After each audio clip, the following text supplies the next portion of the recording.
السلام عليكم ورحمة الله تبارك وتعالى وبركاته. هنبدأ الأول إن شاء الله ننظف التقفيل. إيه ده أنت قاعد هنا بتعمل إيه؟ أنا بدور عليك وأنت قاعد مستخبي هنا. بص يا حبايب قلبي، الأول نظفنا التقفيل زي ما حضراتكم شايفين كده.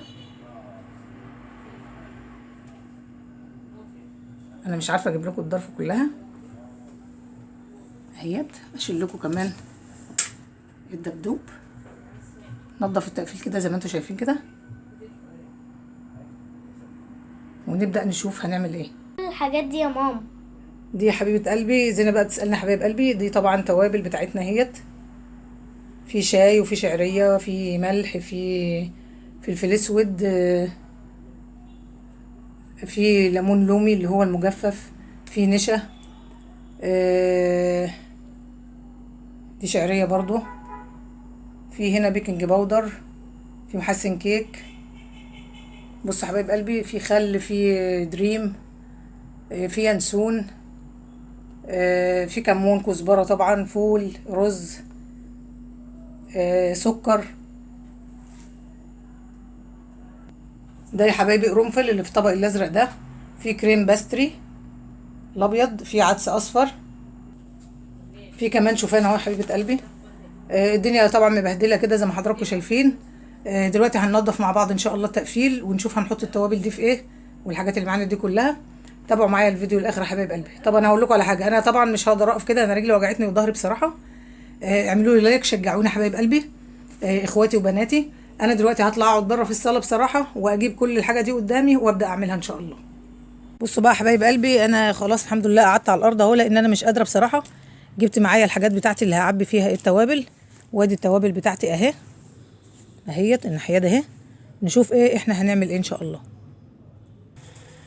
بصوا يا حبايب قلبي، دي العلب معايا اهي. في منها بغطيان ومنها من غير غطيان زي ما حضراتكم شايفين.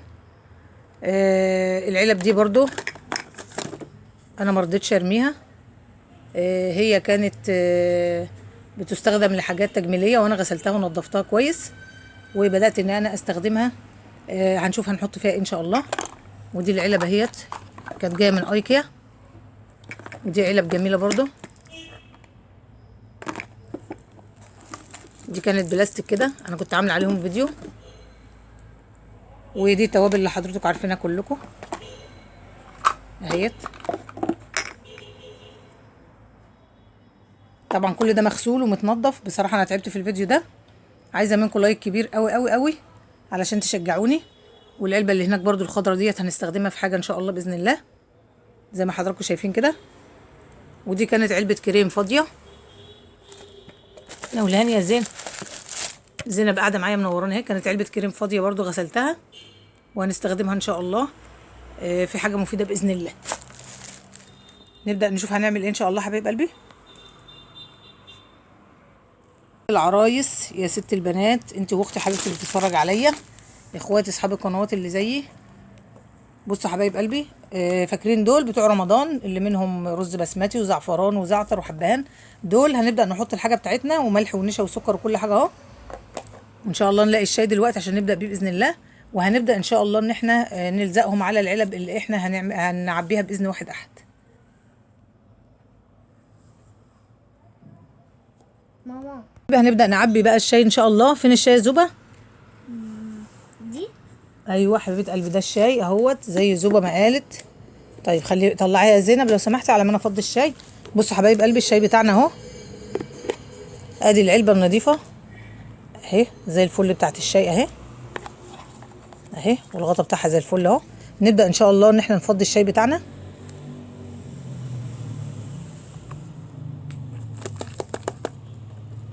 اعذروني بقى لان انا بصور وببص من الناحيه التانية.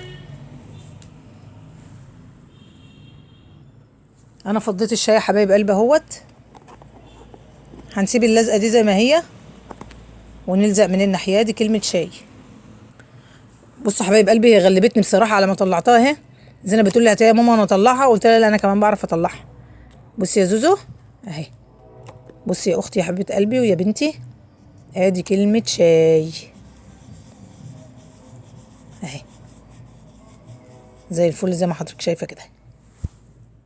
البنات نعبي القرنفل اهوت زي ما حضرتك شايفه اهو. احسن حاجه تجيبي القرنفل كده مسمار صحيح اهو. هو اصلا بيجي يعني مسمار، هو هيجي ايه؟ مش عارفه بصراحه في منه مطحون ولا لا. طب انا عندي علبه نظيفه زي الفل اهي اهي. هبدا ان انا اعبي في قلبها القرنفل. طلعي كلمه قرنفل يا زينب لو سمحتي اهو يا حبايب قلبي. دي اه هو حتى لو انا ما حطيتلهوش هيبقى هو باين، هيبقى باين ان دي علبه القرنفل.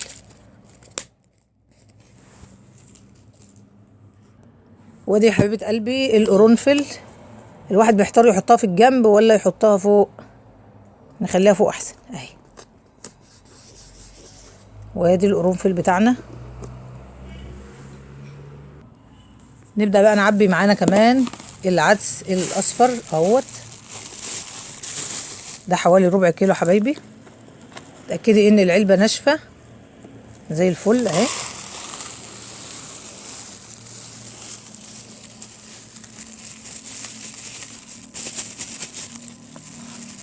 هاتلنا العدس الاصفر يا زوبه. العلب دي جميله جدا بصراحه. هي دي هو بصراحه يبقى شكله باين، مش لازم يعني ان انا اكتب عليه، هو هيبقى شكله باين. بس هنعمل ايه بورقه العدس؟ مش معقول هنرميها. نحطها فوق ولا تحت اهي في الجنب، لان انا قصيره مش هشوف كويس اهيت. بص يا ست البنات. دي بقى معانا الرده اهي زي ما حضراتكم شايفين اهي. انا بصراحه نخلتها لان كان فيها بعض من سوسه كده اهيت زي الفل اهي. وكمان ما لقيتش بقى كلمه رده، فانا هضطر اكتب عليها رده، او هي هتبقى باينه من الجنب كده ان هي ايه، ان هي رده. بصوا يا حبايبي اقول لكم حاجه كمان، انا مش لاقي غطاء اكيد بخيبه، هقوم حاطه الغطا ده كده وخلاص اهو مؤقتا على ما الاقي الغطا بتاعها. انا اعبي بقى دلوقتي ان شاء الله الفلفل الاسود ماشي. دي زي ما انا قلت لحضراتكم في اول الفيديو كانت فيها حاجات للعين، انا غسلتها وخليتها زي الفل. يا رب تكون باينه معاكم اهيت زي القشطه اهي. هنبدا نعبي بقى الكيس. بصراحه دول اللي عندي من الفلفل الاسود، ما جبتش كتير. هبدا اعبيهم. بصي يا ست البنات، انا مش هعرف اعبي الفلفل الاسود في دي لان بقها ضيق، بس هنعمل ايه، نعبيها يعني احنا وراها باذن الله. بصي يا ست الكل اهو. هفضي في بطرمان زي ده كده. طب تصدق انا غلطانه؟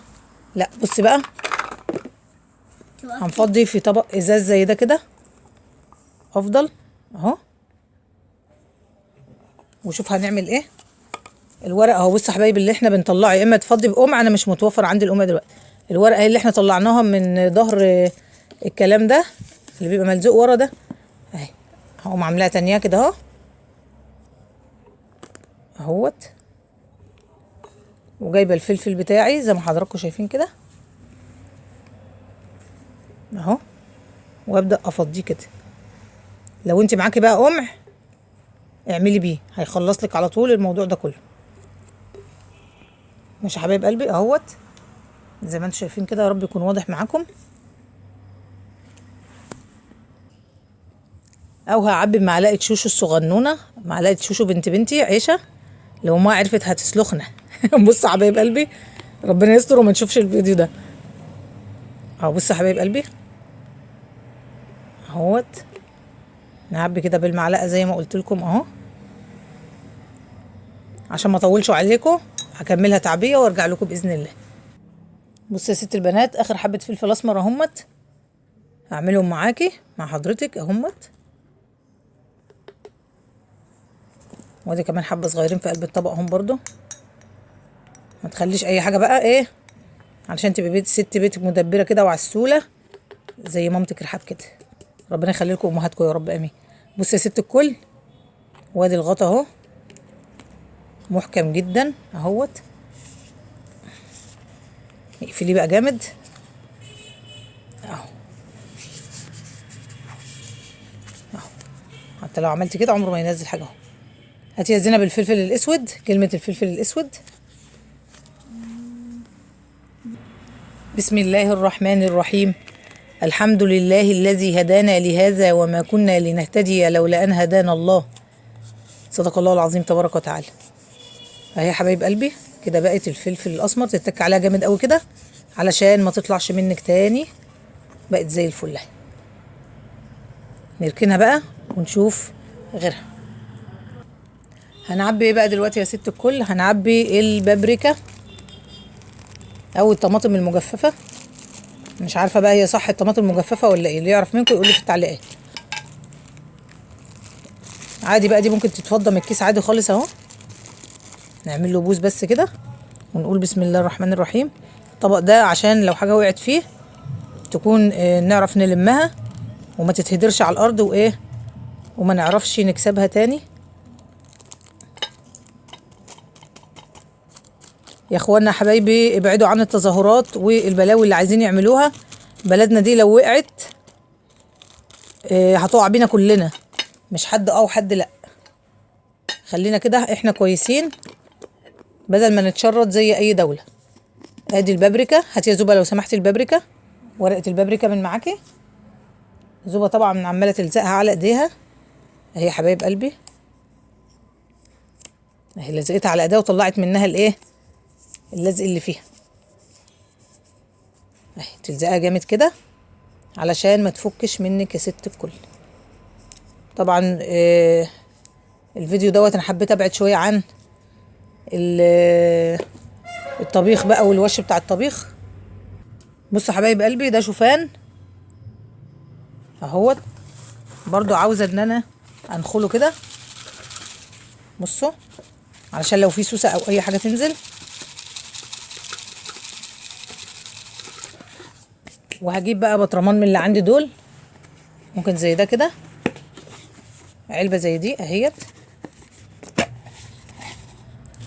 واللي هنخله احطه في قلبها على طول. حضري يا زينب بتاعت الشوفان اهو. شوفوا حبايب قلبي شكله جميل خالص ازاي، زي الفل. هكمل الباقيين وارجع لحضراتكم. بصوا حبايب قلبي انا نخلت الشوفان كله اهو اهوت. انا ما لقيتلوش بقى كلمه احطها عليه، بس هعمل له انا دلوقتي بالسولوتيب واكتب عليه ان هو شوفان. هبقى اعمل معاه هعمل فيه وصفه ان شاء الله عشان نخلصه باذن الله. انصحكم حبايب قلبي التوابل دي كل مده لازم حضرتك تنخليها علشان ما يخشش فيها سوسه او دوده. ما تحطهاش في مكان يكون حر. ممكن تحطي كل التوابل دي في التلاجة لو المكان عندك في التلاجة يسمح، علشان ما يجيش فيها سوس او تخسر منك. بصوا حبايب قلبي دلوقتي هنعمل الليمون اهوت المجفف برضو اهو. هفضيه هنا اهو عشان نشوف مين السليمه ومين اللي مش سليمه. دي مش سليمه اهي ودي مش سليمه اهيت. اللي زي دي كده شيليها، دي خسرانه بلاشها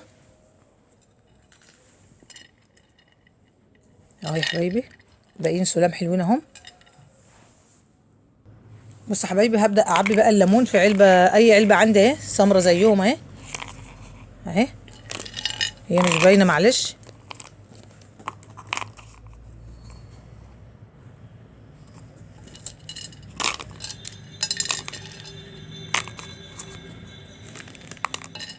هاتي يا زينب كلمه الليمون. بص يا حبايب قلبي انا قلت اعبيه هنا بقى في البيضه ديت احسن علشان تبقى باينه كده، لاني ما لقيتش حاجه فيها مكتوب عليها ليمون عشان اعرفه. ماشي. وهبدا اغطيها كده بالغطا بتاعها اهي ونبقى نكتب ونلزق على هنا. ادي الليمون بتاعنا. هفضي بقى يا ست البنات الشعريه، عندي كام كيس كده مفتوحين اهي. البوله زي الفل قدامكم اهي. بسم الله الرحمن الرحيم. دي الشرعيه، بنتي زينب دايما تقول شرعيه، بتحبها شعريه بلبن قوي. ما تفضيش للاخر، اسمعي كده عشان ده بيبقى تراب او مش تراب، يعني بيبقى زي زوائد زياده كده، فوارغ يعني. لازم تسيبي الحبه اللي في الاخر دول. ادي الشعريه بتاعتنا اللي بنعملها مع الكشري. سلام لاحلى شعريه. وادي ورقه الشعريه يا ست الكل اهي بتاعت بوجي. ورقه الشعريه اهي. خلصنا الشعريه اهي يا حبايب قلبي. ودوت الشوفان اللي فوقيها. لو ما عندكيش طبعا اللزق والحاجات دي ممكن تكتبي باي قلم جاف او القلم الاسمر اللي هو الالوان زي الالوان ده، علشان بس ما تتلخبطيش في الحاجه بتاعتك. ده التوم يا حبايب قلبي اللي هو المطحون، اللي هو انا عامله عليه فيديو ازاي تستفيدي من التوم اللي فضه. فانا مفضيه طبعا وعارفه شكله، مش محتاجه ان انا اكتب عليه حاجه اهو. جينا بقى دلوقتي لفقره الكمون المطحون. طب اما اشوف بس انا اعبيه في ايه قبل ما افضيه. اتضح لي ان افضل طريقه ان انا اعبيه برضو في الازازه بتاعه الفلفل الاسمر، يبقوا شكل بعض، يبقوا زي الطقم كده. هبدا اعبيهم بالمعلقه بتاعه بنت ياسمين بنتي ربنا يخليها لها اهيت. طبعا دي هتاخد معايا وقت اعبيها وارجع لحضراتكم، بدل ما يبقى دم الحلقه تقيل. هعبي الكمون المطحون وارجع لحضراتكم. سيبوكوا يا حبايبي من دعوات بتاعت نزول 11/11 ديت. البلد لو خربت ما ربنا يا رب يسترها. انا عندنا كلنا ناكل عيش وملح او ناكل عيش حاف ونعيش في امان، ولا ان البلد بتاعتنا تتخرب ونبقى زي اي بلد تاني. احنا استحملنا الدول، ما حدش هيستحملنا. ربنا يا رب يعديها على خير يا رب، ويرزقنا الرزق الصالح الوفير من عنده باذن الله. بصوا يا حبايب قلبي اخر حبه همت، جيت اقول اعبيهم معاكم اهمت. عماله اقول يا رجلي يا رجلي. طب اقوم اقف ظهري هيوجعني. خليني قاعده احسن.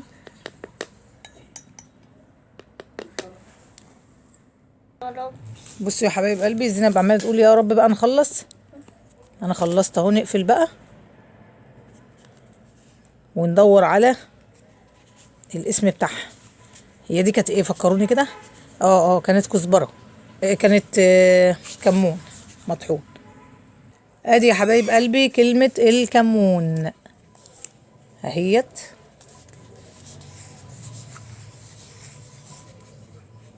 ممكن تستغلي اي حاجه عندك بدل ما ترميها، وممكن تشتري بالايكيا من ايكيا وكل حاجه اللي يريحك. لو ما عندكيش الكلام ده كله، ممكن تجيبي القلم بتاع الطباعه او كتابه على السبوره وتكتبي بيه. حبايبي هنفضي بقى النشا. بصوا بقى انا معايا 4 اكياس من النشا. كل كيس عماله افتح واخد منه واسيبه، وافتح واخد منه واسيبه.